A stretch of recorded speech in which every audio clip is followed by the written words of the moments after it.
Good afternoon. Good afternoon. Good afternoon. Good afternoon. Good afternoon. Good afternoon. Good afternoon.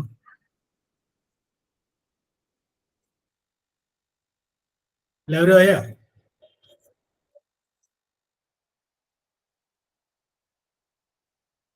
Yes.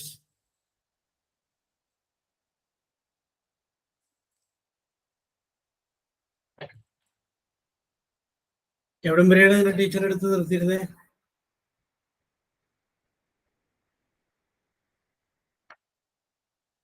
Hello hello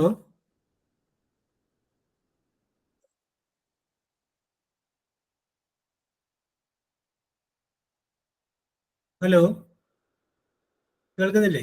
Nirmala മാം ഒന്നോ sir? എന്തോ? നിർമ്മല മാം എടുത്ത് നിർത്തിയാണോ ചോദിച്ചത്? മാം എടുത്ത് നിർത്തിയത്.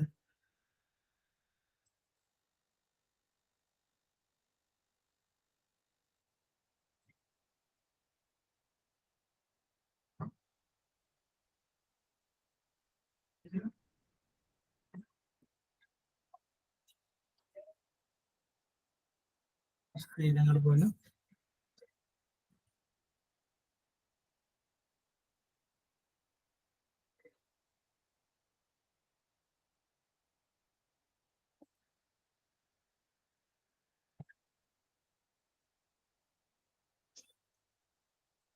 നിർമ്മല മാം എടുത്ത് നിർത്തിയ എവിടം വരെയാണ്?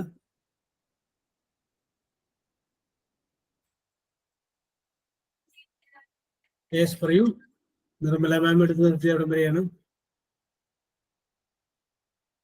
ടെൻസ് ഒക്കെ എടുത്ത് അടിച്ചത്. ഓക്സിലറി വെബ്സ് ആണ് എടുത്തിട്ടുണ്ടായിരുന്നത്. ഓക്സിലറി വെബ്സ് ആണ് ലാസ്റ്റ് പറഞ്ഞു നിർത്തിയത്. പിന്നെ ഈടെ ഡു ഹാവ് ഫോം ഒക്കെയാണ് പറയുന്നത്. അതിന്റെ കുറെ എക്സാമ്പിൾസ് ഒക്കെയാണ് ചെയ്തിട്ടുണ്ടായിരുന്നത്. ഓക്കെ, ഓക്സിലറി വെർബ് അതിനെ കുറിച്ച് പറഞ്ഞു. അതിന്റെ ബി വെർബ്സിനെ കുറിച്ച് പറഞ്ഞിട്ടുണ്ടാവും. അതിനെ കുറിച്ച് എക്സാമ്പിൾസ് വന്നിട്ടുണ്ട്. പിന്നെ അപ്പൊ ഇനി അതിന്റെ ബാക്കി ഞാൻ പറയാം. My name is job. Teacher വരുന്ന കുറച്ച് നാള് ഞാനുണ്ടാവും.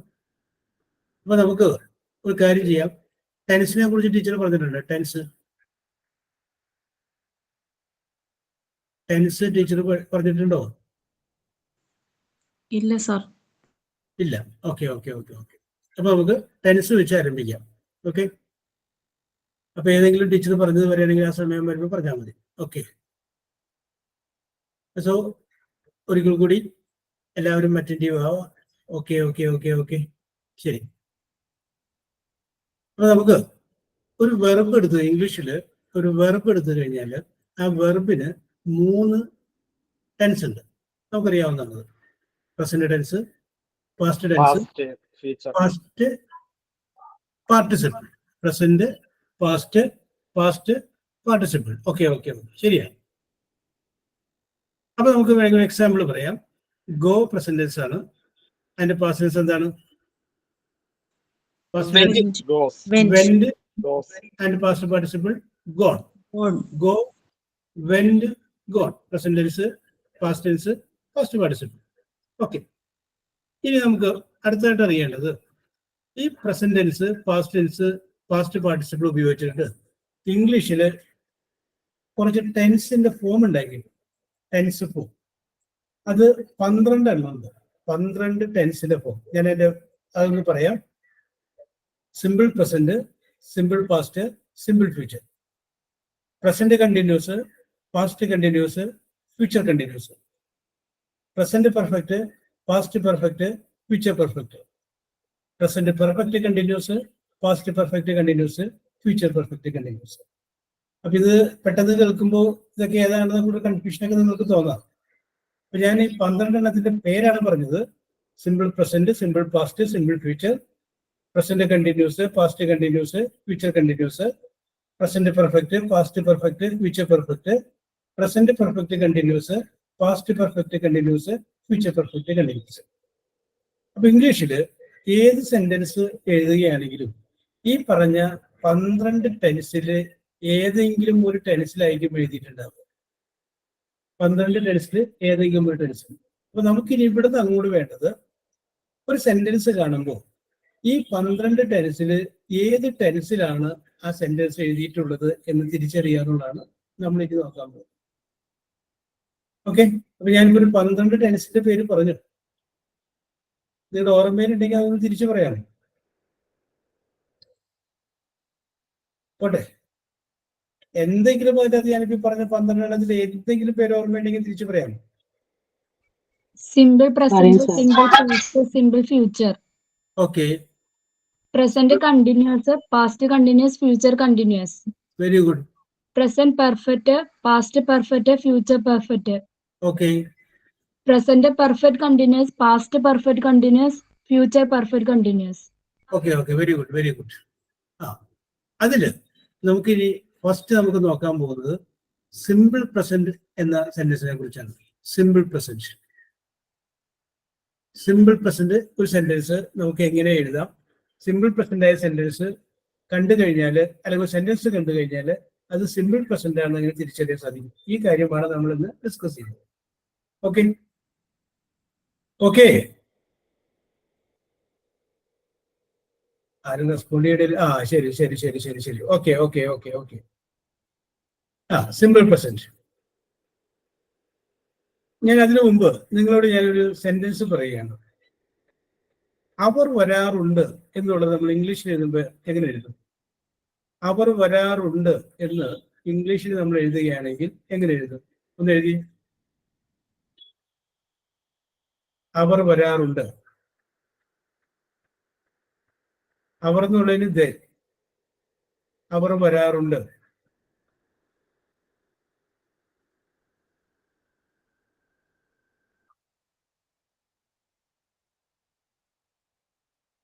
എന്നാരെങ്കിലും ഒന്ന് പറഞ്ഞേ. അവർ വരാറുണ്ട്. They come. They come. ആ, ഒരാള് പറഞ്ഞു they come എന്ന് പറഞ്ഞു. ഇനി അടുത്ത ആള്. They are coming.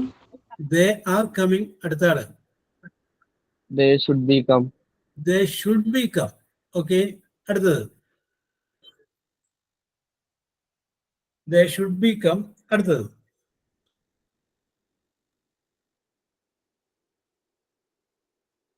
പറഞ്ഞത് തെറ്റിക്കോട്ടെ, പക്ഷെ നിങ്ങളൊന്ന് പറയും. They should be come. They are come. They come. അടുത്തത്. They used to go. They come. they come. They used to come. They used to come. Okay, okay, they used to come. അടുത്തത്. ആ, നിങ്ങൾ പറഞ്ഞതില് കുറച്ച് ശരിയുണ്ട്. രണ്ടുപേരുടെ ശരിയാണ്. അപ്പൊ ഞാൻ പറയാലോ. അപ്പൊ അവർ വരാറുണ്ട് എന്നുള്ളതിന് ദേ, അവർ, വരിക, വരുന്നു, വരാറുണ്ട് എന്നുള്ളതിന് കം. അപ്പൊ ദേ കം എന്ന് പറഞ്ഞാൽ മതി. അതാണ് ശരി. They come. അപ്പൊ ഇത് സിമ്പിൾ പ്രസന്റ് ആയ ഒരു സെന്റൻസ് ആണ്. എങ്ങനെ മനസ്സിലായി സിമ്പിൾ പ്രസന്റ് ആണെന്ന്? സബ്ജക്റ്റ് ദേ ആണ്. അത് കഴിഞ്ഞതിന് ശേഷം കം എന്ന് പറയുന്ന പ്രസന്റ് ടെൻസ് ആണ് ഉപയോഗിച്ചിരിക്കുന്നത്. കം എന്ന് പറയുന്ന പ്രസന്റ് ടെൻസ്. കം എന്ന് പറയുന്ന പാസ്റ്റ് ടെൻസ് കെയിം ആണ്. അപ്പൊ കം പ്രസന്റ് ടെൻസ് ഉപയോഗിച്ച് കഴിഞ്ഞപ്പോൾ സബ്ജക്റ്റും വെർബിന്റെ പ്രസന്റ് ടെൻസും ഉപയോഗിച്ചിട്ടുള്ളത് കൊണ്ട് നമുക്ക് ഇതിനെ പറയാം സിമ്പിൾ പ്രസന്റ് ടെൻസ് ആണ് എന്ന് പറയാം. ഞാൻ ഇനി അടുത്തൊരു സെന്റൻസ് പറയുന്നു. I drink tea. I drink tea. ഇത് ഏത് ടെൻസിലുള്ളതെന്ന് പറയാമോ? ഐ ഡ്രിങ്ക് ടീ എന്ന് പറയുമ്പോൾ അത് ഏത് ടെൻസാന്ന് പറയാമോ? Simple present and സിമ്പിൾ പ്രസന്റിനാണ്. എങ്ങനെ മനസ്സിലായി? ഐ എന്ന് പറഞ്ഞ സബ്ജക്റ്റ് ആണ്. ഡ്രിങ്ക് എന്ന് പറഞ്ഞു കഴിഞ്ഞാൽ പ്രസന്റ് ടെൻസ് ആണ്. അതിന്റെ പാസ്റ്റ് ടെൻസ് എന്താണ്? ഡ്രിങ്കിന്റെ ഡ്രാങ്ക് ആണ്. അപ്പൊ അതുകൊണ്ട് ഐ ഡ്രിങ്ക് ടീ എന്ന് പറയുമ്പോൾ അത് സിമ്പിൾ പ്രസന്റ് ആണ്. ആ, നിങ്ങൾ സിമ്പിൾ പ്രസന്റ് ആയ സെന്റൻസ് പറഞ്ഞേ. സിമ്പിൾ പ്രസന്റ് ആകുമ്പോൾ ഒരു കാര്യം ശ്രദ്ധിക്കേണ്ടത് സബ്ജക്റ്റ് ഉണ്ടാവണം. അത് കഴിഞ്ഞതിന് ശേഷം വെർബിന്റെ പ്രസന്റ് ടെൻസ് V1 ഉപയോഗിക്കണം. ഇത്രേ ഉള്ളൂ. പറയൂ. സിമ്പിൾ പ്രസന്റ് സബ്ജക്റ്റ് വെർബിന്റെ present. Okay, I sing a song ഒക്കെ വരുന്നത്. Okay okay. അടുത്തത്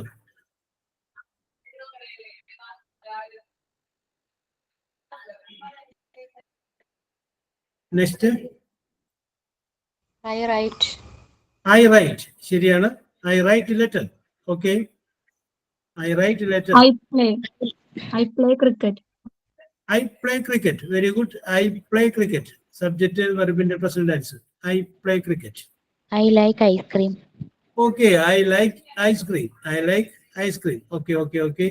അടുത്തത് I like ice cream.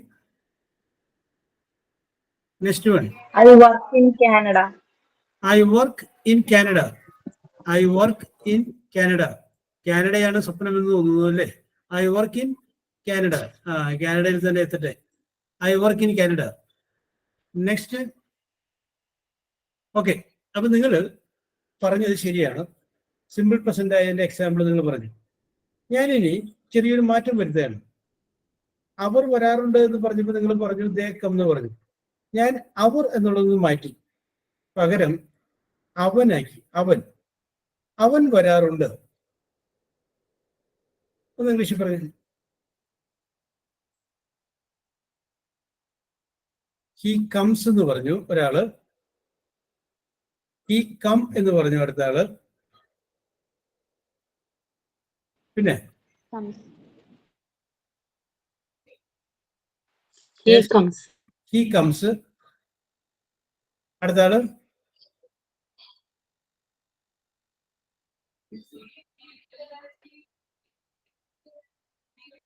He come എന്ന് പറഞ്ഞിട്ടുണ്ട്. ഹി കംസ് വരുന്നുണ്ട്. ഓക്കെ, എനിബഡി ഇനിയും?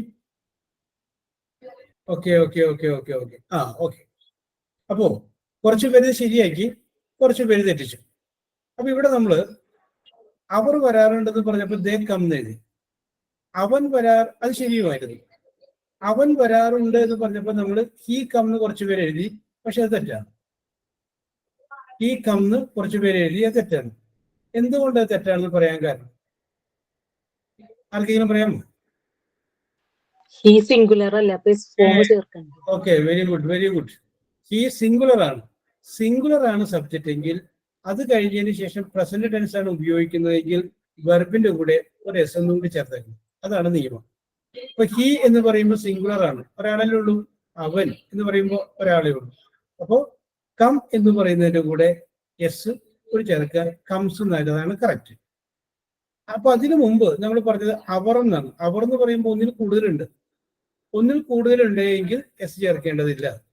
അപ്പൊ ഇപ്പൊ നമ്മൾ പഠിക്കുന്ന നിയമം എന്താണെന്ന് പറഞ്ഞു കഴിഞ്ഞാല് സിമ്പിൾ പ്രസന്റ് ടെൻസിൽ സബ്ജക്റ്റ് സിംഗുലർ ആണെങ്കിൽ, സിംഗുലർ എന്ന് പറഞ്ഞു കഴിഞ്ഞാൽ ഏകവചനം, ഒരാളുള്ളെങ്കിൽ അതിന്റെ വെർബിന്റെ കൂടെ നമ്മൾ ഒരു എസ് എന്നും കൂടി ചേർത്തേക്കും. ഇനി അവൾ വരാറുണ്ടെന്നാണെങ്കിൽ നമ്മൾ എങ്ങനെ പറഞ്ഞു തന്നെ? അവൾ വരാറുണ്ട്. ഷീ ആണ്. She comes. Okay, she comes. That is correct. She comes. അവൾ എന്ന് പറയുമ്പോഴും എത്ര ആൾക്കാരുണ്ട്? ഒരാളെ ഉള്ളൂ. ഓക്കെ, അവൾ. ഇനി ഞാൻ അതുകൊണ്ട് മാറ്റിയിട്ട് വേറൊരു കാര്യം പറയുകയാണ്. ഇത് അനങ്ങാറുണ്ട് എന്നാണെങ്കിൽ എങ്ങനെ വന്നേനെ? ഇത് അനങ്ങാറുണ്ട്. ഇത് എന്നുള്ള ഇംഗ്ലീഷ് വേർഡ് ഇറ്റ്. ഇറ്റ് എന്ന് പറയുന്നത് ഇറ്റ്. ഇത് എന്ന് പറയുമ്പോൾ സിംഗുലർ ആണോ പ്ലൂറലാണോ? ഇത് എന്ന് പറയുമ്പോൾ സിംഗുലർ ആയിട്ട് നമ്മൾ എടുത്താൽ മതി. It moves. It moves. Correct ആണ്. കുറച്ച് പേര് എഴുതിയിട്ടുണ്ട്. It moves. ഇത് അനങ്ങാറുണ്ട്. അപ്പൊ നമുക്ക് ഒന്ന് ക്രോഡീകരിക്കാം. സബ്ജക്റ്റ് ഹി ആണെങ്കിൽ, സബ്ജക്റ്റ് ഷീ ആണെങ്കിൽ, ഇറ്റ് ആണെങ്കിൽ, പിന്നെ സിംഗുലർ ആയിട്ടുള്ള എന്ത്? ബോയ് എന്ന് വരാം. ബോയ്സ് ആണെങ്കിൽ പ്ലൂറലാണ്. ഗേൾ എന്ന് വരാം. ഗേൾസ് ആണെങ്കിൽ പ്ലൂറലാണ്.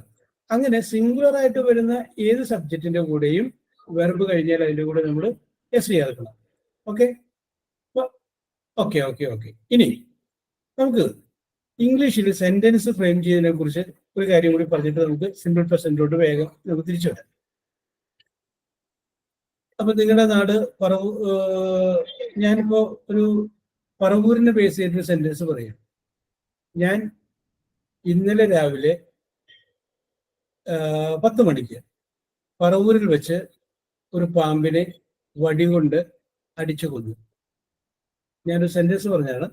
ഞാൻ ഇന്നലെ രാവിലെ 10 മണിക്ക് പറവൂരിൽ വെച്ച് ഒരു പാമ്പിനെ വടികൊണ്ട് അടിച്ചു കൊന്നു. ഇത് ഒന്ന് ഇംഗ്ലീഷിലോട്ടൊന്ന് മാറ്റി ട്രാൻസ്ലേറ്റ് ചെയ്ത്. ഞാൻ ഇന്നലെ രാവിലെ 10 മണിക്ക് പറവൂരിൽ വെച്ച് ഒരു പാമ്പിനെ വടികൊണ്ട് അടിച്ചു കൊന്നു.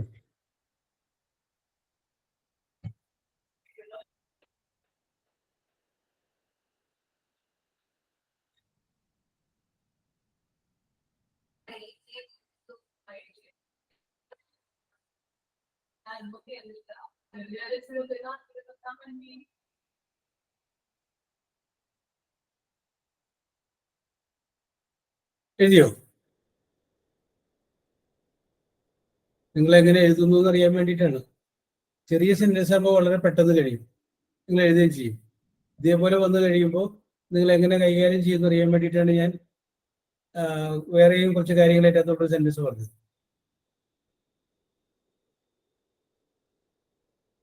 എന്താ ആരും പ്രതികരിക്കാതെ? ഹലോ ഹലോ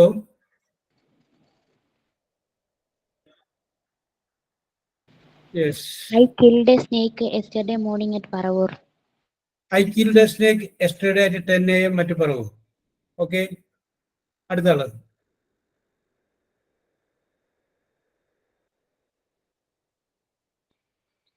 വടി എന്നുള്ളതിന്റെ ഒന്ന് പറയാമോ സാർ? കിട്ടുന്നില്ല. വടി എന്നുള്ളതിന്റെ ഒന്ന് പറയാമോ? എനിക്ക് കിട്ടുന്നില്ല. സ്റ്റിക്ക് വടി.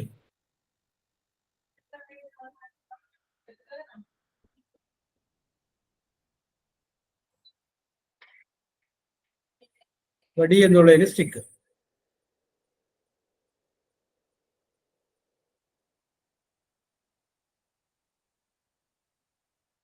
ഓക്കെ. ഇനി ആരെങ്കിലും എഴുതിയിട്ടുണ്ടോ?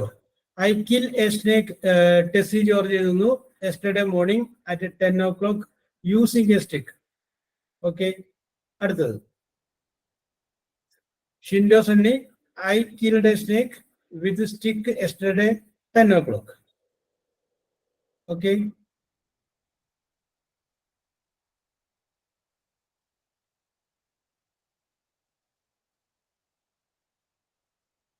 അടുത്തത്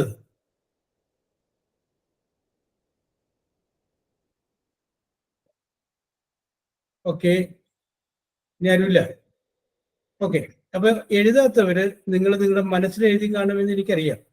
അതുകൊണ്ട് ഞാനത് ഒന്ന് വിശദീകരിക്കാം. നിങ്ങളുടെ മനസ്സിൽ നിങ്ങൾ എഴുതുക, അല്ലെങ്കിൽ നിങ്ങൾ പറയുക ഇത് ഇങ്ങനെ ആയിരിക്കും എന്ന് നിങ്ങൾ പറയുക.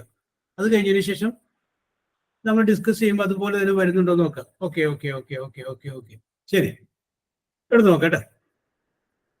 അതായത് ഇംഗ്ലീഷിൽ നമ്മളൊരു സെന്റൻസ് എഴുതുമ്പോൾ ആദ്യം സബ്ജക്റ്റ് എഴുതും, അത് കഴിഞ്ഞതിന് ശേഷം വെർബ് എഴുതും, അത് കഴിഞ്ഞതിന് ശേഷം ഓബ്ജക്റ്റ് എഴുതും. അതാണ് നമ്മൾ നേരത്തെ പറഞ്ഞത്. I drink tea. ഐ എന്ന് പറഞ്ഞു കഴിഞ്ഞാൽ സബ്ജക്റ്റ്, ഞാൻ ചെയ്ത പ്രവൃത്തി അതാണ് വെർബ്. എന്ത് ചെയ്യുന്നു? ഞാൻ കുടിക്കുന്നു. Drink verb. എന്ത് കുടിക്കുന്നു? അത് ഓബ്ജക്റ്റ്, അത് മൂന്നാമത് വരുള്ളൂ. I drink tea. മലയാളത്തിൽ നമ്മൾ പറയണമെങ്കിൽ ഞാൻ ചായ കുടിക്കുന്നു എന്ന് പറയും. ഇംഗ്ലീഷിൽ പറയുമ്പോൾ ഞാൻ കുടിക്കുന്നു ചായ എന്ന് പറയണം. അർത്ഥം പറയുമ്പോൾ ഞാൻ ചായ കുടിക്കുന്നു എന്ന് പറയും വേണം. ഇതാണ് അത് തമ്മിലുള്ള വ്യത്യാസം. അപ്പൊ ഞാൻ ഒന്നുകൂടി പറയാം. ആദ്യം സബ്ജക്റ്റ് എഴുതി, പിന്നെ വെർബ് എഴുതി, പിന്നെ ഒബ്ജക്റ്റ് എഴുതി. ഇതൊക്കെ നിങ്ങൾക്ക് സാധിക്കും. കാരണം എന്താണെന്ന് വെച്ച് കഴിഞ്ഞാൽ ഇത് ഒരു 3 വേർഡുള്ള സെന്റൻസ് ആണ്. അത് നമുക്ക് എളുപ്പത്തിൽ പറ്റും. Subject, verb, object. ഇനി ഇവിടെ നമുക്ക് ഒരു സ്റ്റെപ്പ് കൂടി കൂടുതൽ ചിന്തിക്കാം. നോക്കട്ടോ. അപ്പൊ നോക്കി, ഞാൻ ഇന്നലെ രാവിലെ 10 മണിക്ക് പറവൂരിൽ വെച്ച് ഒരു പാമ്പിനെ വടികൊണ്ടടിച്ചു കൊന്നു എന്നാണ് ഞാൻ പറഞ്ഞത്. അപ്പോ നമുക്കതിന് സബ്ജക്റ്റ് എഴുതാം. ഞാൻ, ഐ. ഞാൻ ചെയ്ത ആക്ഷൻ എന്താണ്? പ്രവൃത്തി എന്താണ്? കിൽഡ്. I killed. ആ കിൽ എന്ന് പറയുന്ന വെർബിനോട് നമ്മൾ ചോദിക്കുകയാണ് ആരെ അല്ലെങ്കിൽ എന്തിനെ കൊന്നു? A snake. അതാണ് ഓബ്ജക്റ്റ്. അപ്പൊ S plus V plus O സൈഡിൽ എഴുതിയിട്ടേക്ക. S plus V plus O, subject verb object. അത്രയും വരെ. ഇനി വേണ്ടത് എം, മാനർ. അതായത് S plus V plus O plus M. Manner എന്ന് പറഞ്ഞു കഴിഞ്ഞാൽ എന്താർത്ഥം? എങ്ങനെ എന്നർത്ഥം. നമ്മൾ ചോദിക്കുക എങ്ങനെയാണ് കൊന്നത്? വടി കൊണ്ടടിച്ച്. അപ്പൊ നമുക്കത് പറയാം ബീറ്റിംഗ് വിത്ത് സ്റ്റിക്ക്. വടി കൊണ്ട് അടിച്ചു കൊന്നു. ഇനി വേണ്ടത് S plus V plus O plus M plus P എഴുതരുത്. അടുത്ത് പി. പി പി എന്ന് പറഞ്ഞു കഴിഞ്ഞാല് പ്ലേസ് ആണ്. സ്ഥലമാണ്. പ്ലേസ്. വെയർ, എവിടെ വെച്ച് കൊന്നു? ഇൻ പറവൂർ. പറവൂർ വെച്ച് കൊന്നു. അടുത്തത് പി കഴിഞ്ഞാല് പ്ലസ് ഇട്ടിട്ട് ടി എഴുതുക. ടി. ടി എന്ന് പറഞ്ഞു കഴിഞ്ഞാല് ടൈമാണ്. ടൈം, സമയം. അതിന് നമുക്ക് പറയാം എപ്പോഴാണ് കൊന്നത്? സമയം എപ്പോഴാണ്? Yesterday morning at 10 o'clock. അപ്പൊ എല്ലാം ആയില്ലേ? അപ്പൊ ഇംഗ്ലീഷില് ഒരു സെന്റൻസ് നമ്മൾ ഫ്രെയിം ചെയ്ത് എഴുതുമ്പോൾ തുടക്കക്കാർക്ക് സ്വീകരിക്കാവുന്ന ഒരു മാതൃകയാണ് subject, verb, object, manner, place, time. ഞാൻ ഒന്നുകൂടി പറയാം. Subject, verb, object, manner, place, time. SVOMPT. ഇത് മനസ്സിൽ ഓർത്ത് വെച്ചേക്കാം. ഇതിനകത്ത് നമുക്ക് കുറച്ച് പാറ്റേണുകളൊക്കെ പെടുത്താം. പക്ഷെ തൽക്കാലം നമുക്ക് സെന്റൻസ് നമ്മൾ എഴുതി തുടങ്ങുമ്പോൾ ഈ രീതിയിലാണ് എഴുതി കഴിഞ്ഞാൽ കാര്യമായ തെറ്റില്ലാണ്ട് നമുക്ക് അവിടെ മുന്നോട്ട് പോകാം. അത് പിടികിട്ടിയില്ലേ? SVOMPT. Subject, verb, object, manner, place, time. അത് മനസ്സിലായ ഒരു സൈൻ ഇട്ടേ.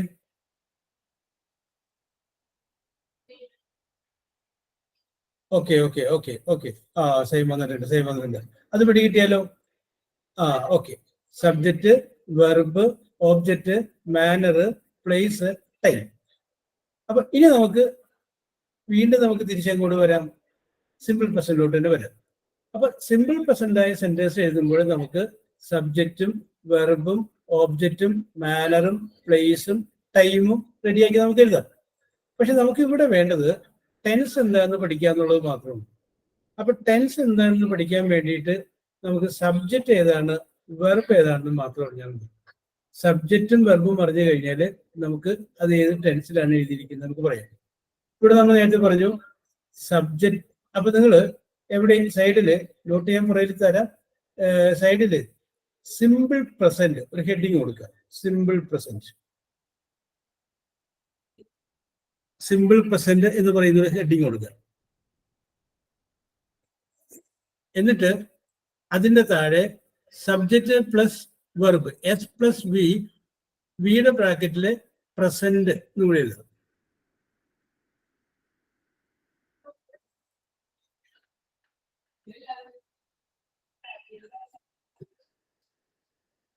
യെസ്.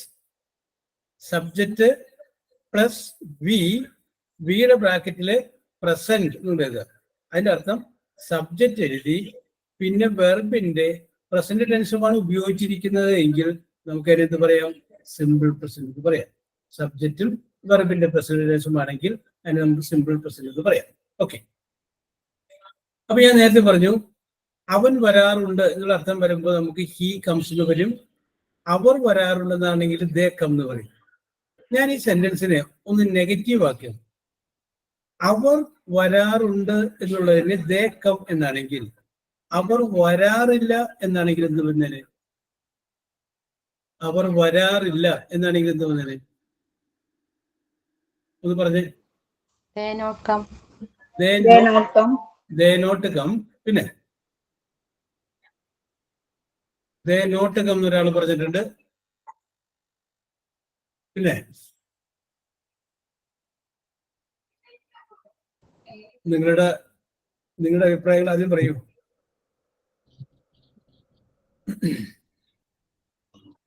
അവർ വരാറില്ല.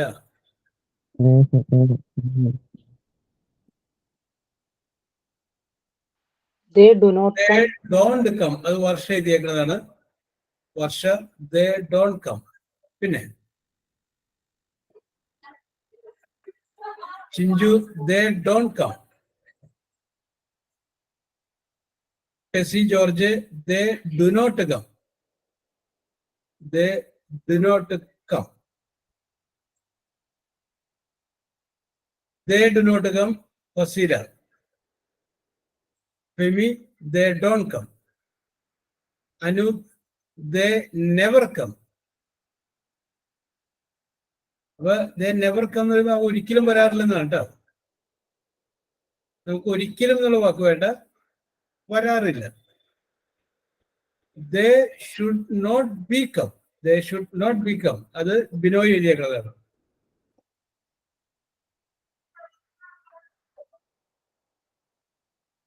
അടുത്തത്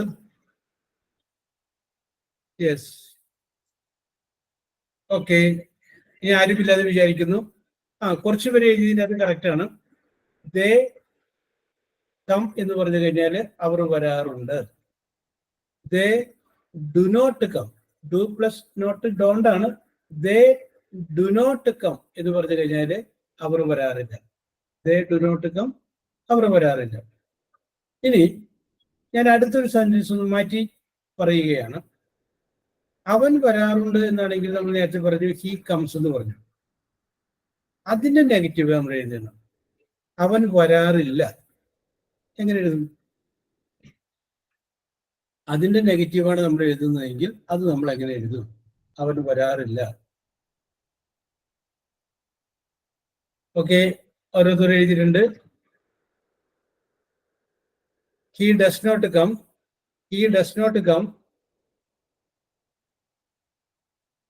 വർഷ എഴുതിയത് he does not come. സൂര്യ എഴുതുന്നു he doesn't come.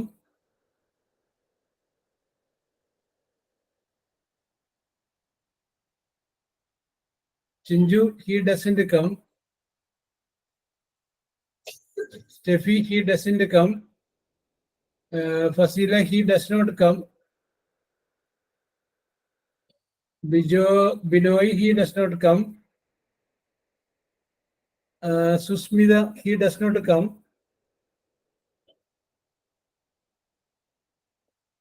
Okay. അപ്പൊ ഞാനൊരു കാര്യം ചോദിക്കട്ടെ. ഇവിടെ നമ്മൾ നേരത്തെ പറഞ്ഞു സബ്ജക്റ്റ് സിംഗുലർ ആണെങ്കിൽ വെർബിന് കൂടെ എസ് ചേർക്കണമെന്ന് പറഞ്ഞു. ഇവിടെ അവൻ വരാറില്ല എന്ന് പറയുമ്പോൾ ഈ സബ്ജക്റ്റ് സിംഗുലർ അല്ലേ?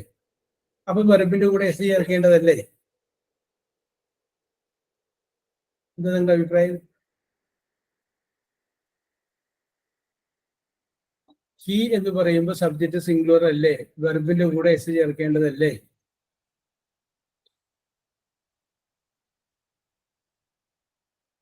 ആരും എസ് ചേർത്തില്ല. എന്തായിരിക്കും അപ്പൊ അതിന്റെ കാരണം?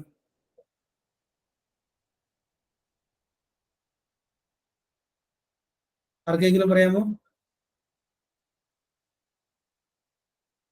എന്തായിരിക്കും അതിന്റെ കാരണം? അവിടെ എസ് നമ്മൾ ചേർത്തിട്ടുണ്ട്. ആ എസ് ചേർത്തിരിക്കുന്നത് ഡു എന്ന് പറയുന്ന വേർഡിന്റെ കൂടെ ചേർത്ത് ഡു എന്നുള്ളത് നമ്മൾ ഡസ് എന്നാക്കിയിട്ടുണ്ട്. അപ്പൊ ഓക്സിലറി വെർബായ ഡു ഉള്ളത് കൊണ്ട് ആ ഡു എന്നുള്ളതിന്റെ കൂടെ നമ്മൾ എസ് ചേർത്ത് അത് ഡസ് എന്നാക്കി മാറ്റുക. കറക്റ്റ് ആണത്. He does not come. He does not come എന്നുള്ളത് അത് കറക്റ്റ് ആണ്. ഓക്കെ. അപ്പൊ നമുക്കൊന്നുകൂടി പറയാം. സിമ്പിൾ പ്രസന്റ് ആയ സെന്റൻസ് എങ്ങനെ തിരിച്ചറിയാൻ പറ്റും? സബ്ജക്റ്റും വെർബിന്റെ പ്രസന്റ് ടെൻസും ആയിരിക്കും. വീണ്ടും ഒരു കാര്യം നമ്മൾ പറഞ്ഞു, സബ്ജക്റ്റ് സിംഗുലർ ആണെങ്കിൽ വെർബിന്റെ കൂടെ എസ് ചേർക്കണമെന്ന് പറഞ്ഞു. അങ്ങനെയാണെങ്കിൽ ഞാൻ വരാറുണ്ട് എന്നുള്ളതിന്റെ ഇംഗ്ലീഷിൽ എന്ത് വരും? ഐ കം എന്നല്ലേ വരുള്ളൂ. I come. ഐ എന്ന് പറയുമ്പോൾ സിംഗുലർ ആണ് പ്ലൂറലാണ്?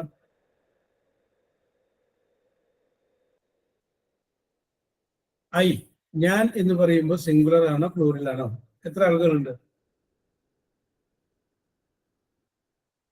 സിംഗുലർ ആണ്. അപ്പൊ ഐ സിംഗുലർ ആണെന്ന് ഇവിടെ എല്ലാവരും എഴുതിയിട്ടുണ്ട്. അപ്പൊ അങ്ങനെയാണെങ്കിൽ ഐ കം എന്നാണ് പറയേണ്ടത്? ഐ കംസ് എന്നാണ് പറയേണ്ടത്?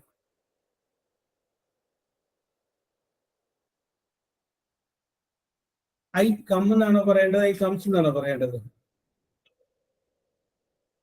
ഏതാണ് correct? I come. I come. അപ്പൊ എന്തുകൊണ്ട് അവിടെ എസ് ചേർക്കാതിരുന്ന നമ്മള്? ഒരാൾ എഴുതിയിട്ടുണ്ട് ഐ കംസ് എന്ന് എഴുതിയിട്ടുണ്ട്. കാരണം അദ്ദേഹം ചിന്തിച്ചത് എന്താണെന്ന് വെച്ചാൽ ഐ സിംഗുലർ ആണ്, അപ്പൊ വെർബിന്റെ കൂടെ ഒരു എസ് കൂടി ചേർത്ത് ഐ കംസ്. പക്ഷേ ഒരു കാര്യം ശ്രദ്ധിച്ചിരിക്കുക, ഇംഗ്ലീഷിൽ ചില എക്സെപ്ഷൻസ് ഉള്ളതിൽ ഒരു നിയമമാണ് ഐയുടെ കൂടെ എസ് വരില്ല. ഐയുടെ കൂടെ എസ് വരില്ല. അപ്പൊ ഐയുടെ കൂടെ എസ് വരില്ല എന്നുള്ളത് കൊണ്ട് ഐ സിംഗുലർ ആയിട്ട് തോന്നുമെങ്കിലും നിങ്ങൾ അതിനെ പ്ലൂറലായിട്ട് പരിഗണിച്ചാൽ മതി. ഐയുടെ കൂടെ എസ് വരില്ല. അതൊരു എക്സെപ്ഷനാണ്. ഇനി അടുത്തത് ഞാനൊരു കാര്യം പറയാം. നിങ്ങളെ മാത്രം എഴുന്നേൽപ്പിച്ച് നിർത്തിയിട്ട് എനിക്ക് വേണമെങ്കിൽ നിങ്ങൾ പഠിച്ചിട്ടില്ല എന്ന് പറയാം. 2 or 3 പേരെ എഴുന്നേൽപ്പിച്ച് നിർത്തി കഴിഞ്ഞിട്ടും എനിക്ക് പറയാം നിങ്ങൾ പഠിച്ചിട്ടില്ല. അപ്പൊ ആ നിങ്ങൾ എന്ന് പറയുന്ന വേർഡ്, യു എന്ന് പറയുന്ന വേർഡ്, അത് സിംഗുലർ ആണ്, പ്ലൂറലാണ്? ആ യു എന്ന് ഞാൻ പറയുന്ന, നിങ്ങൾ എന്ന് പറയുന്ന ആ വേർഡ്, അത് സിംഗുലർ ആണ്, പ്ലൂറലാണ്? പ്ലൂറലാണ്. ഓക്കെ ഓക്കെ ഓക്കെ, അത് പ്ലൂറലാണ്. Very good, very good. അതുകൊണ്ട് യു എന്നുള്ളതിന്റെ കൂടെയും എന്ത് വരില്ല? എസ് വരില്ല. യു ചിലപ്പോൾ നിങ്ങൾക്ക് സിംഗിളായിട്ട് തോന്നാൻ പറ്റും, പക്ഷെ അത് പ്ലൂറലായിട്ട് കണക്കാക്കിയാൽ മതി. യുവിന്റെ കൂടെയും എന്ത് വരില്ല? എസ് വരില്ല. അപ്പോ നമ്മളിപ്പോ ഇതുവരെ പറഞ്ഞത് നമുക്കൊന്നും കൂടി പറയാം. ഇംഗ്ലീഷില് സെന്റൻസ് എഴുതുമ്പോൾ SVOMPT എന്ന് പറയുന്ന ഒരു ക്രമം നമ്മൾ പാലിച്ച് എഴുതുക. അപ്പൊ കാര്യമായ തെറ്റുകളില്ലാണ്ട് നമുക്ക് മുന്നോട്ട് പോകാൻ പറ്റും. അടുത്തത് പറഞ്ഞത് സിമ്പിൾ പ്രസന്റ് ആയ സെന്റൻസിന്റെ പോസിറ്റീവ് ആയിട്ടുള്ള സെന്റൻസ് എഴുതുമ്പോൾ വെർബിന്റെ കൂടെ ഒരു എസ് എന്ന് കൂടി ചേർക്കണം. ഐയുടെ കൂടെയോ യുവിന്റെ കൂടെയോ എസ് ചേർക്കാൻ പാടില്ല.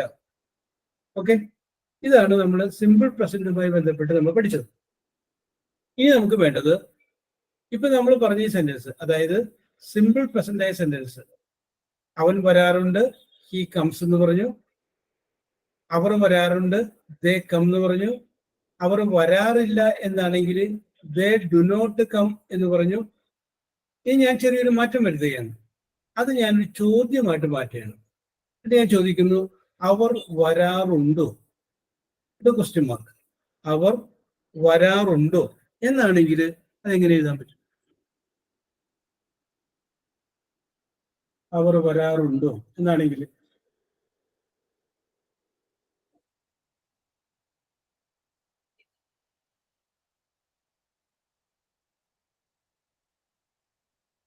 എഴുതാറ്. അവർ വരാറുണ്ടോ? ഒരു ക്വസ്റ്റ്യൻ മാർക്ക് ഉണ്ട്. അവർ വരാറുണ്ടോ? Question mark.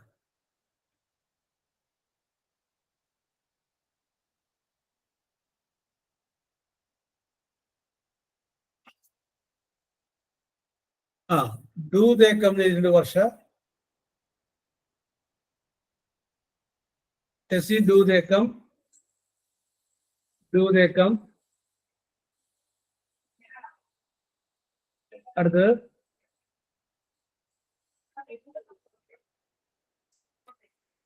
അവർ വരാറുണ്ടോ? ഫെമി എഴുതിയിട്ടുണ്ട് ഡു ദേ കം.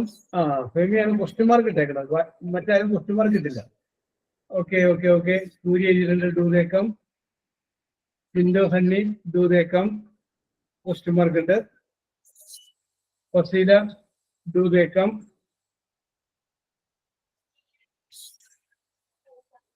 ഓക്കെ, ശരിയാണ് നിങ്ങളുടെ ആൻസർ. അവർ വരാറുണ്ടോ എന്നുള്ളതിന്റെ ഇംഗ്ലീഷ് ഡു ദേ കം എന്നാണ്. Do they come.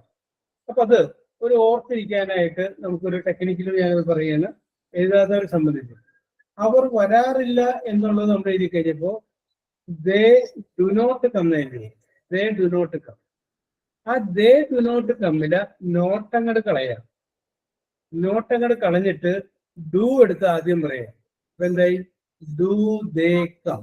അങ്ങനെയാണ് അവർ വരാറുണ്ടോ എന്ന് പറയുന്ന അത് കിട്ടിയത്. Do they come. ഇനി നമുക്ക് അടുത്തതിലോട്ട് വരാം. അവൻ വരാറുണ്ടെന്നുള്ളതിന് നമ്മൾ ഹി കംസ് എന്ന് പറഞ്ഞു. അവൻ വരാറില്ല എന്നുള്ളതിന് ഹി ഡസ് നോട്ട് കം എന്ന് പറഞ്ഞു. ഞാൻ ഇനി ചെറിയൊരു മാറ്റം വരുത്തുകയാണ്. അവൻ വരാറുണ്ടോ? അവൻ വരാറുണ്ടോ എന്നാണ് വിചാരിക്കും. അപ്പൊ എങ്ങനെ എഴുതും നോക്കി.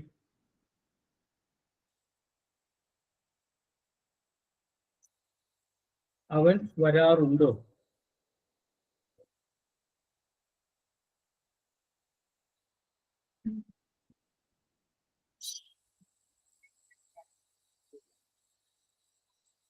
എഴുതിയിട്ടുണ്ട് does he come.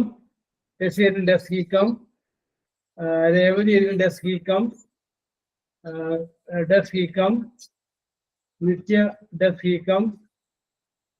Shefi does he come. Does he come. Bijoy, Tindo, Tinchu എല്ലാവരും ഡസ് ഹി കം എഴുതിയേക്കണേ.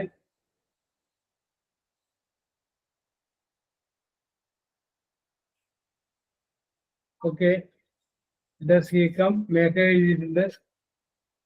റെഡി. അപ്പോ അവൻ വരാറുണ്ടോ എന്നുള്ളതിന് ഡസ് ഹി കം. അതെങ്ങനെ നമുക്ക് എഴുതാം? അവൻ വരാറില്ല എന്നുള്ളതിന് ഈ ഡസ് നോട്ട് കം എന്നാണ് നമ്മൾ നേരത്തെ പറഞ്ഞു. ആ ഡസ് നോട്ട് കമ്മിലെ നോട്ട് കളഞ്ഞിട്ട് ഡസ് നമ്മൾ ആദ്യം പറയാണ്. അപ്പൊ എന്തായി? Does he come. അവൻ വരാറുണ്ടോ? അവൻ വരാറുണ്ടോ? ഇനി ഞാനൊന്ന് മാറ്റി ചോദിക്കുകയാണ്. അപ്പൊ അവർ വരാറുണ്ടോ എന്നുള്ളതിന് ഡു ദേ കം എന്ന് പറഞ്ഞു. ഞാൻ മാറ്റി ചോദിക്കുകയാണ്. അവർ വന്നോ? അവർ വന്നോ എന്നാണ് എഴുതി. എന്ത് വരും ഇംഗ്ലീഷ്? അവർ വന്നോ എന്നാണെങ്കിൽ ഇംഗ്ലീഷ് എന്ത് വരും? എന്റെ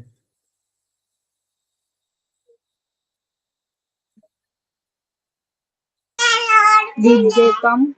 ഡിഡ് ദേ കം എന്ന് ഒരാൾ പറഞ്ഞു. പിന്നെ അടുത്ത ആള്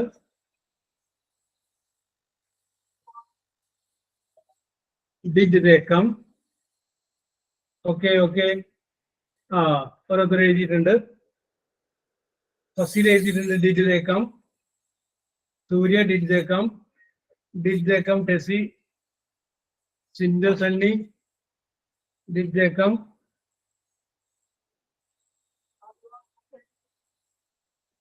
തസ്ലീം ഡിഡ് ദേ കം. ഒരു ക്വസ്റ്റ്യൻ മാർക്ക് കൂടി ഇടണം. Did they come.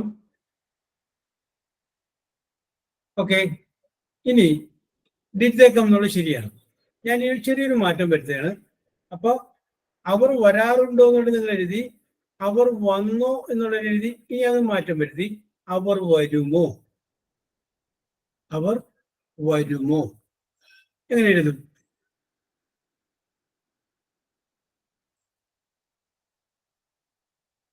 അവർ വരുമോ എന്ന് വരുമ്പോൾ എന്തെങ്കിലും എഴുതുക.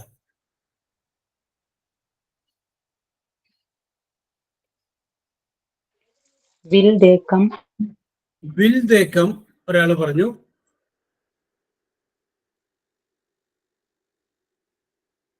Will they come. വർഷ പറഞ്ഞിട്ടുണ്ട് വിൽ ദേ കം. രവി പറയുന്നു will they come.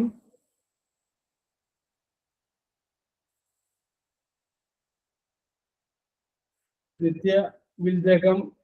Nithya question mark it.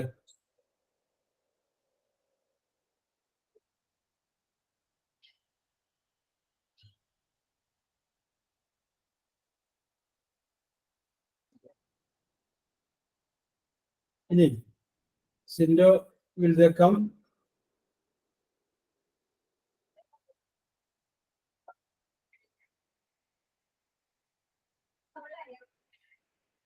Okay okay.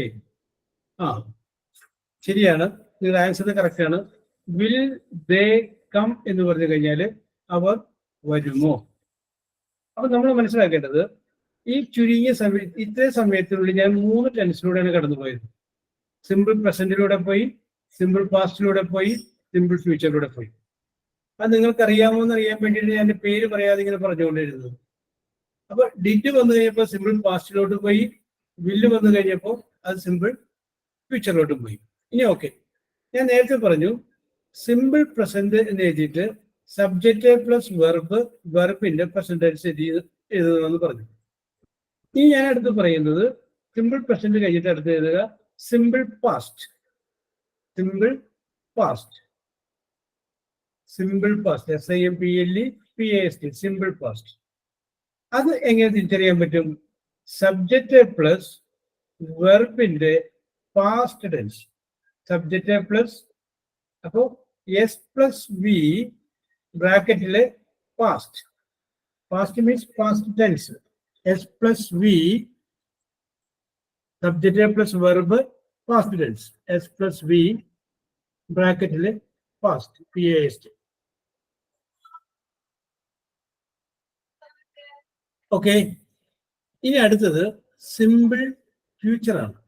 Simple future, SIMPLE, simple, FUTURE, future, simple future. Simple future ആകുമ്പോൾ സബ്ജക്റ്റ് ആദ്യം എഴുതുക, വില്ല് അല്ലെങ്കിൽ ഷാല്, വില്ല് ഓർ ഷാൽ, അപ്പോൾ സ്ലാഷ് ഇടുക, വില്ല് ഓർ ഷാല്. അത് കഴിഞ്ഞതിന് ശേഷം വെർബ് എഴുതുക, ആ വെർബിന്റെ ബ്രാക്കറ്റിൽ എഴുതുക, പ്രസന്റ് ടെൻസ് എഴുതുക. അപ്പോൾ സിമ്പിൾ ഫ്യൂച്ചർ എന്ന് പറയുന്നത് subject plus will or shall plus verb, വെർബിന്റെ present tense. Subject plus will or shall plus verb, വെർബിന്റെ പ്രസന്റ് ടെൻസ് ഉപയോഗിക്കുക. ഓക്കെ, അപ്പൊ ഞാൻ സിമ്പിൾ പ്രസന്റിന്റെയും സിമ്പിൾ പാസ്റ്റിന്റെയും സിമ്പിൾ ഫ്യൂച്ചറിന്റെയും സ്ട്രക്ചർ പറഞ്ഞു. സിമ്പിൾ പ്രസന്റ് എന്ന് പറയുമ്പോൾ സബ്ജക്റ്റ് പ്ലസ് വെർബിന്റെ പ്രസന്റ് ടെൻസ്. സിമ്പിൾ പാസ്റ്റ് എന്ന് പറയുമ്പോൾ സബ്ജക്റ്റ് പ്ലസ് വെർബിന്റെ പാസ്റ്റ് ടെൻസ്. സിമ്പിൾ ഫ്യൂച്ചർ എന്ന് പറയുമ്പോൾ സബ്ജക്റ്റ് പ്ലസ് വില്ല് അല്ലെങ്കിൽ ഷാല്, വെർബിന്റെ പ്രസന്റ് ടെൻസ്. ഇനി ആരെങ്കിലും നിങ്ങൾ വായിച്ചേ.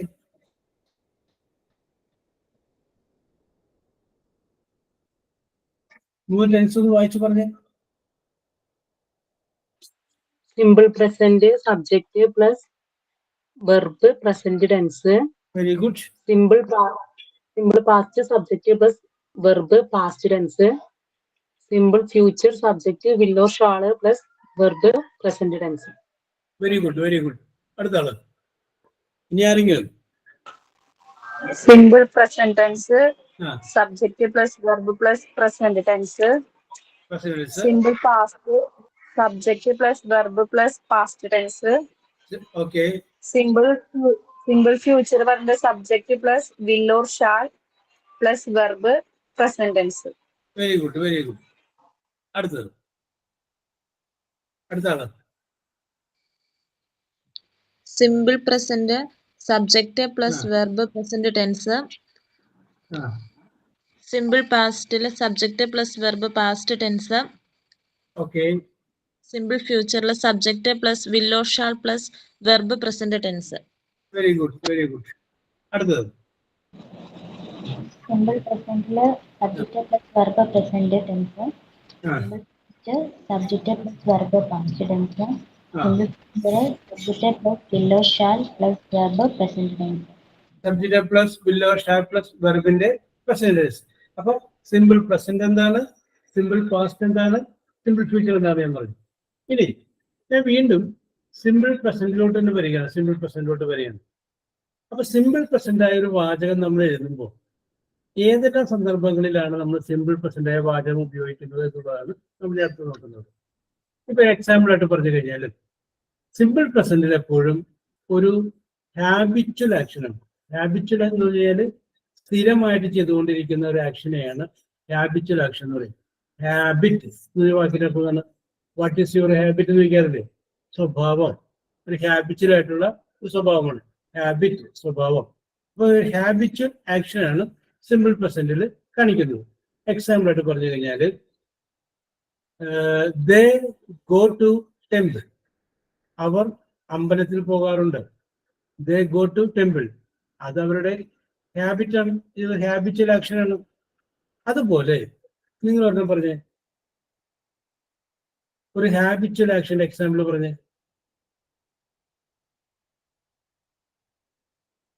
ഹാബിച്വൽ ആക്ഷന്റെ example. They go to school. They go to school. Very good. അപ്പൊ സബ്ജക്റ്റ് വെർബിന്റെ പ്രസന്റൻസുമായി ദേ ഗോ ടു സ്കൂൾ. അടുത്തത്, അപ്പൊ സ്കൂളിൽ പോകുന്നത് അവരുടെ ഹാബിറ്റാണ്. അടുത്തത്,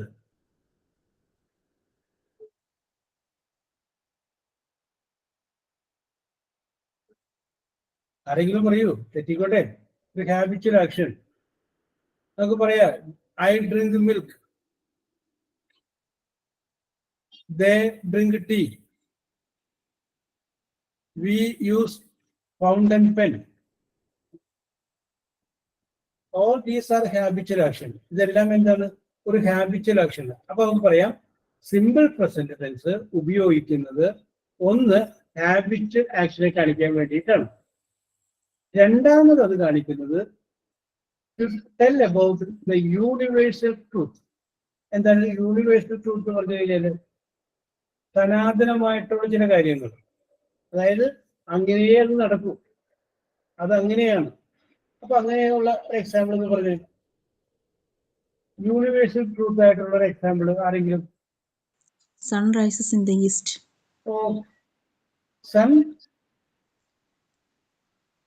പറഞ്ഞ് Sunrise in the east. East. Okay okay okay. Sun rises in the east. സൂര്യൻ കിഴക്കുദിക്കുന്നു. അത് അതുപോലെ തന്നെയല്ലേ എല്ലാ ദിവസവും സംഭവിക്കുന്നത്? അതൊരു യൂണിവേഴ്സൽ ട്രൂത്ത് ആണ്. ഓക്കെ, വേറെ ഒന്നും പറഞ്ഞേ. അത് കറക്റ്റാണ്. ഞാൻ എന്തുകൊണ്ടാണ് അത് വരാത്തത് എന്ന് വിചാരിച്ച് നോക്കിയിരിക്കുന്നത്. അപ്പൊ തന്നെ പെട്ടെന്ന് വന്നു. Sun rises in the east. സൂര്യൻ കിഴക്കുദിക്കുന്നു. അത് നമുക്ക് വേണമെങ്കിൽ വീണ്ടും പറയാം, sun sets in the west. Set എന്ന് പറഞ്ഞാൽ അസ്തമിക്കുന്നതാണ്. Sun sets in the west. ഈ രണ്ട് സെന്റൻസുകളും സൺ റൈസ് അല്ല പറഞ്ഞത്, റൈസസ് എന്നാണ് പറഞ്ഞത്. ഇതങ്ങനെ പറയാൻ കാരണം, സൺ എന്ന് പറയുമ്പോൾ ഒരു സണ്ണുള്ളൂ, സിംഗുലർ ആണ്. അതുകൊണ്ടാണ് പ്രസന്റേഴ്സിന്റെ കൂടെ എസ് അല്ലെങ്കിൽ ഇ എസ് സി എടുക്കണമെന്ന് പറഞ്ഞത്. Okay okay okay. അപ്പൊ രണ്ട് കാര്യങ്ങൾ പറ്റും. Sun rises in the east, sun rises in the east, sun sets in the west. ഇത് കൂടാതെ സണ്ണിനെ വിട്ടുപിടിക്കും. വേറൊരു യൂണിവേഴ്സൽ ട്രൂത്ത് പറഞ്ഞാൽ,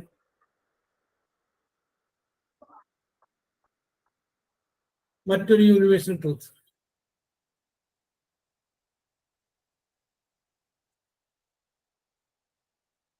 ഞാൻ പറയാം, soap dissolves in water. Soap dissolves in water. Soap എന്ത് ചെയ്യുന്നു? വെള്ളത്തില് അലിയുന്നു. Dissolves in water. വേറെ നമുക്ക് വേറെ പറയാം, oil floats on water. Oil floats on water. Oil വെള്ളത്തിന് മുകളിലൂടെ ഒഴുകുന്നു. Oil floats on water. Okay, അപ്പൊ അത് രണ്ട് എക്സാമ്പിൾ ആണ്, ഹാബിച്വൽ ആക്ഷന്റെയും അതിനോടൊപ്പം തന്നെ യൂണിവേഴ്സൽ ട്രൂത്തിന്റെയും. ഇനി വീണ്ടും നമ്മൾ ഈ ടെൻസ് ഉപയോഗിക്കുന്നത് an action taking place at the time of speaking. നമ്മൾ സംസാരിച്ചുകൊണ്ടിരിക്കുന്ന ഇടയ്ക്ക് ഒരു സംഭവം നമ്മൾ കാണുകയാണെങ്കിൽ അത് നമ്മൾ പറയുന്നത് ഈ സിമ്പിൾ പ്രസന്റിലായിരിക്കും. ഇപ്പൊ നമ്മൾ സംസാരിച്ചുകൊണ്ടിരിക്കുന്ന ഇടയ്ക്ക് അകലെ നിന്ന് ഒരാൾ വരുന്ന കാണുമ്പോൾ നമ്മൾ പറയും he comes. ഒരാൾ വരുന്നുണ്ട് അല്ലെങ്കിൽ അവൻ വരുന്നുണ്ട്, he comes. അപ്പോൾ സബ്ജക്റ്റ് വരവിന്റെ പ്രസന്റൻസ് ആണ്.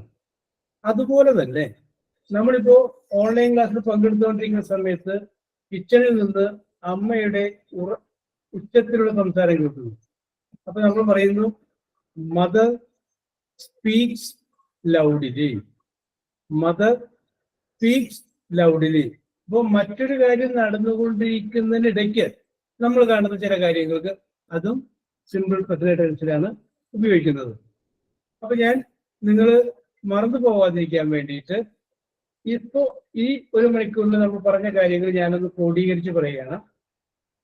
നമ്മൾ പറഞ്ഞത് 12 ടെൻസില് 3 ടെൻസുകളെ കുറിച്ചാണ് നമ്മൾ പറഞ്ഞത്. ആ 3 ടെൻസ് ഏതൊക്കെയാണ്? സിമ്പിൾ പ്രസന്റ് ആണ്, സിമ്പിൾ പാസ്റ്റ് ആണ്, സിമ്പിൾ ഫ്യൂച്ചർ ആണ്. ഒരു സെന്റൻസ് കാണുമ്പോൾ സിമ്പിൾ പാസ്റ്റ് ആണെന്നോ സിമ്പിൾ പാസ്റ്റ് ആണെന്നോ സിമ്പിൾ പ്രസന്റ് ആണെന്നോ സിമ്പിൾ ഫ്യൂച്ചർ ആണെന്നോ നമുക്ക് എങ്ങനെ മനസ്സിലാകും? അത് നമ്മൾ മനസ്സിലാക്കി. സബ്ജക്റ്റും വെർബിന്റെ പ്രസന്റ് ടെൻസും ആണെങ്കിൽ സിമ്പിൾ പ്രസന്റ് ആയിരിക്കും. സബ്ജക്റ്റും വെർബിന്റെ പാസ്റ്റ് ടെൻസും ആണെങ്കിൽ സിമ്പിൾ പാസ്റ്റ് ആയിരിക്കും. സബ്ജക്റ്റും വിൽ അല്ലെങ്കിൽ ഷാല് വെർബിന്റെ പ്രസന്റ് ടെൻസും ആണെങ്കിൽ അത് സിമ്പിൾ ഫ്യൂച്ചർ ആയിരിക്കും. ഇനി നമ്മൾ പറഞ്ഞു സിമ്പിൾ പ്രസന്റില് സബ്ജക്റ്റ് സിംഗുലർ ആണെങ്കിൽ വെർബിന്റെ കൂടെ എസ് എന്ന് ചേർക്കണം. പക്ഷേ ഐയുടെ കൂടെയോ യുവിന്റെ കൂടെയോ എസ് ചേർക്കേണ്ടതില്ല. ഇത്രയും കാര്യങ്ങളാണ് നമ്മൾ പറഞ്ഞത്. ഈ പറഞ്ഞ കാര്യങ്ങൾ എല്ലാവർക്കും സെറ്റല്ലേ? എന്തെങ്കിലും സംശയം ഉണ്ടെങ്കിൽ ചോദിക്കാം. ഈ പറഞ്ഞ കാര്യങ്ങളിൽ എന്തെങ്കിലും സംശയം ഉണ്ടെങ്കിൽ ചോദിക്കാം. Okay okay okay. സംശയമൊന്നും ഇല്ല എന്ന് തോന്നുന്നു. Okay okay. വളരെ സിമ്പിൾ ആയിട്ടാണ് നമ്മൾ ഇതൊക്കെ പറഞ്ഞു തരുന്നത്. വളരെ സിമ്പിൾ എന്ന് പറഞ്ഞാൽ വളരെ സിമ്പിൾ. ഏറ്റവും നമ്മൾ നോക്കുമ്പോൾ നന്നായിട്ട് പഠിക്കുന്നവർ, ഇംഗ്ലീഷ് അറിയാവുന്നവരുണ്ടാവും, തീരെ അറിയാൻ പാടില്ലാത്തവരുണ്ടാവും, എന്തെങ്കിലും അറിയാവുന്നവരുണ്ടാവും. അപ്പൊ നമുക്ക് തീരെ അറിയാൻ പാടില്ലാത്തവരെയും അറിയാൻ പാടുള്ളവരോടൊപ്പം എത്തിക്കണം. അപ്പൊ അതുകൊണ്ടാണ് ഒരു താഴെ നിന്ന് നമ്മൾ ഇതിനെ കുറിച്ച് പറഞ്ഞു വന്നത്. Okay okay okay okay. സെറ്റാണ്. ഓക്കെ, ഇനി നമുക്ക് മറ്റൊരു കാര്യം കൂടി നോക്കാം.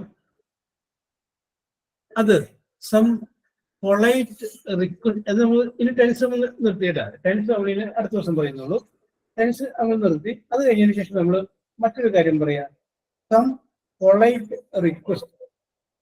നമ്മൾ എങ്ങനെയാണ് കുറച്ച് പൊളൈറ്റ് ആയിട്ടുള്ള റിക്വസ്റ്റുകൾ നടത്തുന്നത്? പൊളൈറ്റ് എന്ന് പറഞ്ഞാൽ വളരെ മാന്യമായ. ഞാൻ എക്സാമ്പിൾ പറയാം. നിങ്ങൾ നടന്നു പോയിക്കൊണ്ടിരിക്കുന്നു, നിങ്ങളുടെ കയ്യിൽ മൊബൈലോ വാച്ചോ ഇല്ല, നിങ്ങൾക്ക് സമയം അറിയണം. അപ്പൊ നിങ്ങൾ വാച്ച് കിട്ടിയ ഒരാളെ കണ്ടു കഴിഞ്ഞപ്പോൾ നിങ്ങൾ അദ്ദേഹത്തോട് ഇംഗ്ലീഷില് സമയം എന്തായി എന്ന് ചോദിക്കുകയാണ്. ഒന്ന് ചോദിക്കുക. അപ്പൊ ഇവിടെ ശ്രദ്ധിക്കേണ്ട ഒരു കാര്യം എന്താണെന്ന് പറഞ്ഞു കഴിഞ്ഞാല് വളരെ മാന്യമായിട്ട് ചോദിക്കണം. നമ്മൾ ചോദിക്കുമ്പോൾ അയാള് ഉത്തരം തരാനായിട്ട് നിർബന്ധിതനാവണം. ആ രീതിയിൽ വളരെ മാന്യമായിട്ട് ചോദിക്കുക. സമയം എന്തായി? ഓക്കെ, അത് എഴുതി. What is your time now? What is your time now? What is your time now? Okay okay, അവിടെ നിൽക്കട്ടെ. അടുത്ത ആള്.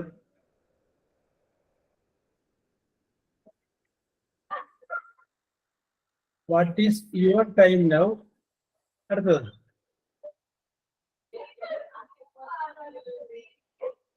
കുറച്ചുകൂടി പൊളൈറ്റ് ആയിട്ട് ചോദിക്കും.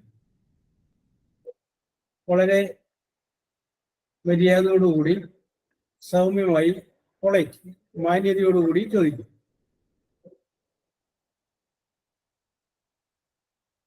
സമയം എത്രയായി? സമയം എന്തായി? ടെസി ജോർജ് എഴുതുന്നു. Time please, time please, time please. ഒരു പ്ലീസ് ഒക്കെ ചേർക്കുന്നുണ്ട്. Time please. അടുത്ത ആളോ? തെറ്റിക്കോട്ടെ, അത് കുഴപ്പമൊന്നുമില്ല. Surya, excuse me, may I know time please. Excuse me ഉണ്ട്, പ്ലീസും ഉണ്ട്. Excuse me, may I know time please. അടുത്തത്.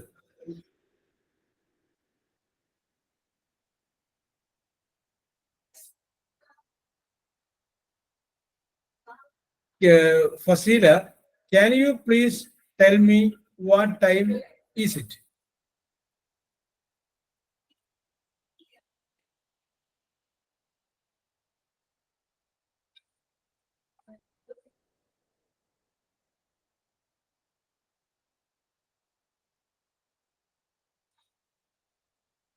Yes. Excuse me, what is the time now? Chinju പറയുന്നു, sir, please tell me time now. Okay.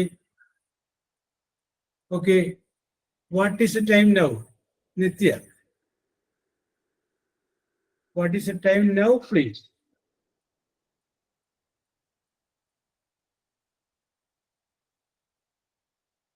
Okay.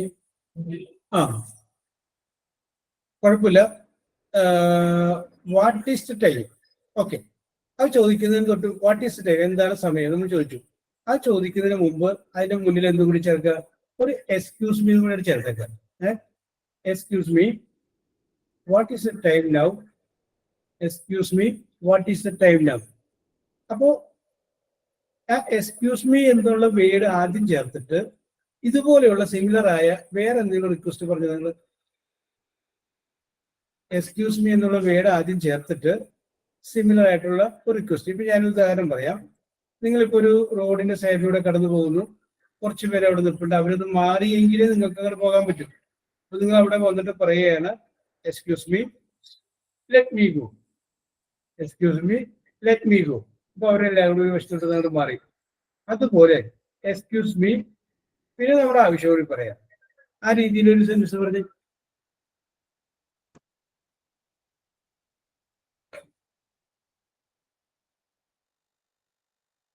Excuse me give a way, Geeth പറയുന്നു.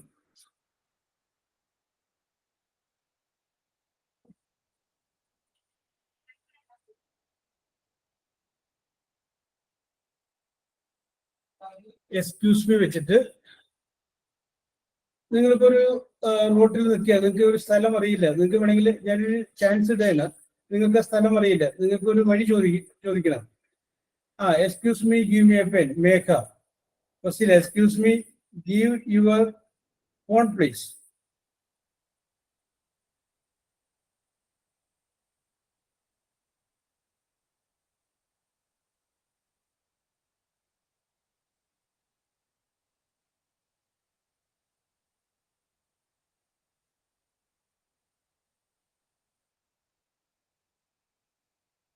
Okay, okay. അപ്പോ ഞാൻ ഒന്നുകൂടി ഇന്ന് നമ്മൾ പഠിച്ചത് summarize ചെയ്യാണ്. സിമ്പിൾ പ്രസന്റ് പഠിച്ചു, സിമ്പിൾ പാസ്റ്റ് പഠിച്ചു, സിമ്പിൾ ഫ്യൂച്ചർ പഠിച്ചു. സിമ്പിൾ പ്രസന്റും സിമ്പിൾ പാസ്റ്റും സിമ്പിൾ ഫ്യൂച്ചറും സെന്റൻസ് തിരിച്ചറിയേണ്ട സ്ട്രക്ചർ എന്താണെന്ന് നമ്മൾ നോക്കി. സിമ്പിൾ പ്രസന്റ് ആകുമ്പോൾ വെർബിന്റെ കൂടെ സബ്ജക്ട് സിംഗുലൈസ് ചേർക്കണമെന്ന് പറഞ്ഞു. ഐയുടെ കൂടെയും ബിയുടെ കൂടെയും എസ് ചേർക്കേണ്ടതെന്ന് നമ്മൾ പറഞ്ഞു. അതിനോടൊപ്പം തന്നെ നമ്മൾ പറഞ്ഞത് ഇംഗ്ലീഷിൽ നമ്മൾ സെന്റൻസ് എഴുതുമ്പോൾ subject, verb, object, manner, place, time, ഈ ക്രമത്തിൽ വേണം ഇംഗ്ലീഷിൽ സെന്റൻസ് എഴുതേണ്ടത് എന്ന് നമ്മൾ പറഞ്ഞു. ഓക്കെ, ഇത്രയും കാര്യങ്ങൾ സെറ്റ് അല്ലേ? ഇതിനകത്ത് സംശയമൊന്നുമില്ല എല്ലാവർക്കും? ഓക്കെ, ഇത്രയും കാര്യങ്ങളൊക്കെയാണ്. അപ്പൊ ഇനി നമുക്ക് അടുത്ത ദിവസം വരുമ്പോൾ പ്രസന്റ് കണ്ടിന്യൂസും പാസ്റ്റ് കണ്ടിന്യൂസും ഫ്യൂച്ചർ കണ്ടിന്യൂസും അതുമായിട്ട് ബന്ധപ്പെട്ട കാര്യങ്ങൾ നമുക്ക് നോക്കാം. അപ്പൊ നിങ്ങൾക്ക് ഇതെല്ലാം മനസ്സിലായി എന്ന് വിശ്വസിക്കുന്നു. നമുക്ക് വീണ്ടും കാണാം. Okay, thank you sir. Thank you, sir.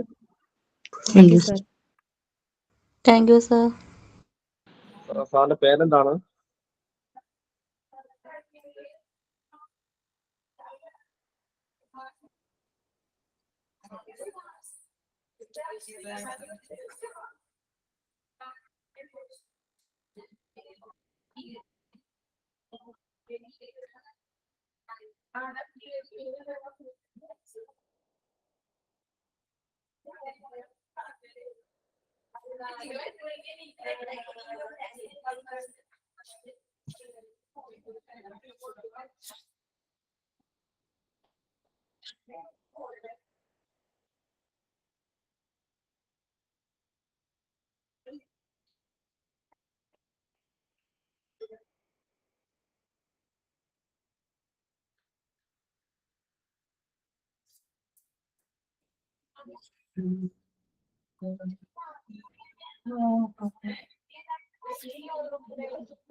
Yes.